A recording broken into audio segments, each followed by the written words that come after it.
ඉතාලම නිරෝගී අලියතුන් තමයි මෙන්න මේ ආකාරයට උනත් දින වතුර නිදාගන්නේ. මේගොල්ලෝ රෝගී වුණ අවස්ථාවක නම් දින වතුර නිදාගන්නේ ගහකට වාඩි වෙලා තමයි නිදාගන්නේ. ඒ මොකද මේ කිලෝ 7000ක් 4000ක් තරම් බර ශරීරය සමතලව තියාගෙන නැගිට ගන්න අපහසු වෙන නිසා.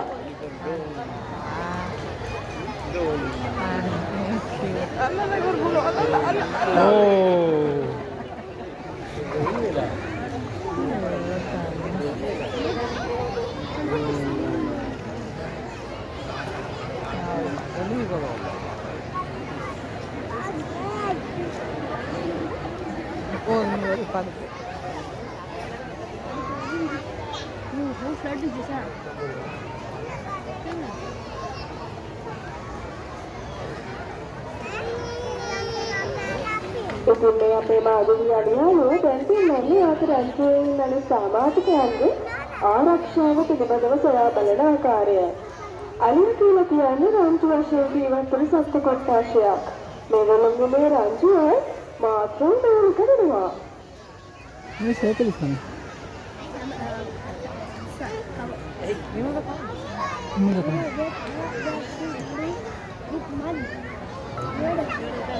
බලන්නකෝ ශරීරයේ සමබරතාවය හරි අපූර්වවට පවත්වගෙන නැගිටින හැටි. ඔබගේ උණුසුම් මට්ටම සම්මාදව ලබා දෙමු. මෙවැනි චර්යාවතවන් ස්වභාවික පරිසරයක ජීවත් වන අලියතුන් තුළද අහම විස දෙක බලා ගැනීමේ හැකියාව තියෙනවා. අපි දැන් ඔයාලට පොඩි ගණන් පාඩමක් කියලා දෙන්නයි යන්නේ. අපි බලමු අලියකගේ උරහිස මට්ටමක උසම වෙන්නේ කොහොමද කියලා. මෙන්න මෙහෙමයි ඒක කරන්නේ. මුලින්ම අලියකගේ ඉදිරි පාදයේ වට ප්‍රමාණය මැනලා ඊට පස්සේ වෙන අගය දෙකෙන් වැඩි කරන්න. එතකොට එන උත්තරය තමයි අලියකගේ උරහිස මට්ටමක උස වෙන්නේ. ඔයාලා කලක අඳුරගෙන යද්දී අලියකගේ ඉදිරි පාස ලකුණක් දැක්කොත් මෙන්න මේ ක්‍රමය මගින් ඔයාලට පුළුවන් ඒ කලේ ගවසලා තියෙන්නේ කොපමණ විශාල අලියෙක්ද කියලා ගණනය කරගන්න. මේ නිලුම් ක්‍රමය ශ්‍රී ලංකාවේ ජනසමාජය විසින් අනුගමනය කරන සම්මත නිලුම් ක්‍රමයක් වෙනවා.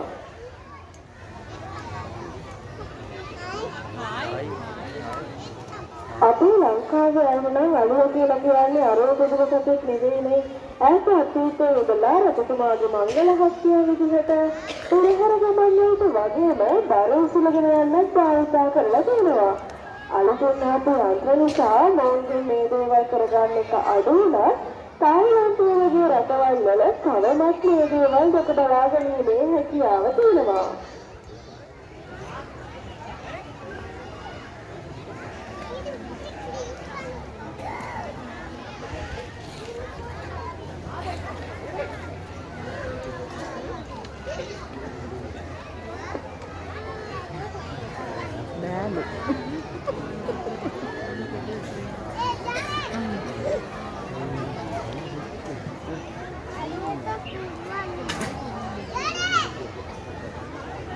ඉතින් මේ පෙන්නන්නේ අපේ අලියාව කොටියක් අරගෙන යන විදිය. මෙයාගේ කරකට කිලෝග්‍රෑම් 350ක පමණ බරක් උසුලීමේ හැකියාව තියෙනවා. ඔයාලට තේරෙනවද අපේ අලියාව මේ කොටේ අරගෙන යන ආධාරකය මොකක්ද කියලා? ඒක අපි හඳුන්වන්නේ නෝනමින්. මොනවද භාවිතා කරන්නේ? මොන්නේ දත්තනට වෙන හානිය අවුල් කරන්න. මොනේ සකස් කරලා තියෙන්නේ කිතුල් පෙළ ආධාරයෙන්. අලියකගේ උපතේ සිට මරණය දක්වාම දක්වාර 6ක් වෙනවා.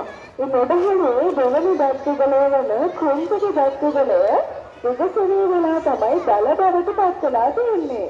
ඉතින් මේ දීර්ඝතම දලහිමි ඇතුන් දීපදන්තුවා යන නමින් හඳුන්වනවා.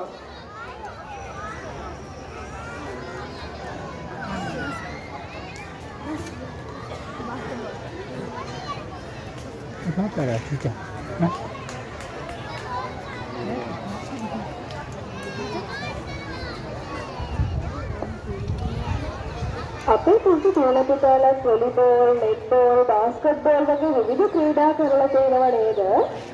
ඒකට උඩු දැකලා තියෙන බැලුවොත් නෙට්බෝල් සෙල්ලම් කරනවා. නේද? ඔන්න බලන්නකෝ අපේ අලියාගේ නෙට්බෝල් සෙල්ලම් කරනවා. You must go there. ඔහු පළවෙනි උත්සාහය සාර්ථකයි. අපි බලමු ඊළඟ උත්සාහය.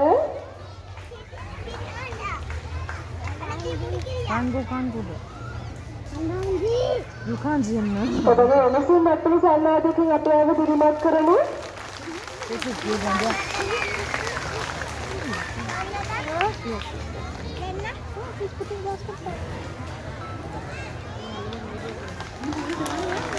දෙවනි උත්සාහය සාර්ථකයි.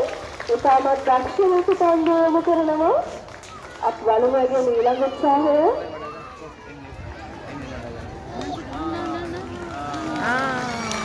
ඒ උත්සාහය සාර්ථකයි. ඉතාමත් දක්ෂ ලෙස ලකුණු 3ක් රැස් කර ගන්නවා මේ අවස්ථාවේ.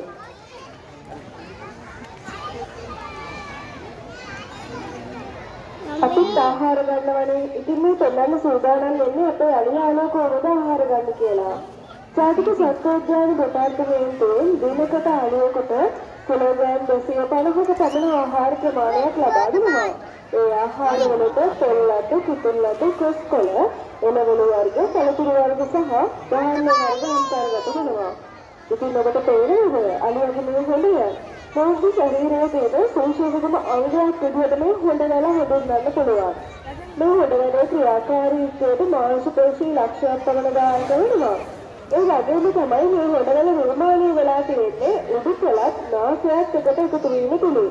ඉතින් ඔබ හොඳින් නිරීක්ෂණය කළොත් දැකලා ගන්න පුළුවන් ආසියානු වැලියෙක් නම් හොඬේ අග එක හොඬ කිල්ලකුත් අප්‍රිකානු වැලියෙක් නම් හොඬේ අග හොඬ කිලි දෙකකුත් පිළිట్లా තියෙනවා.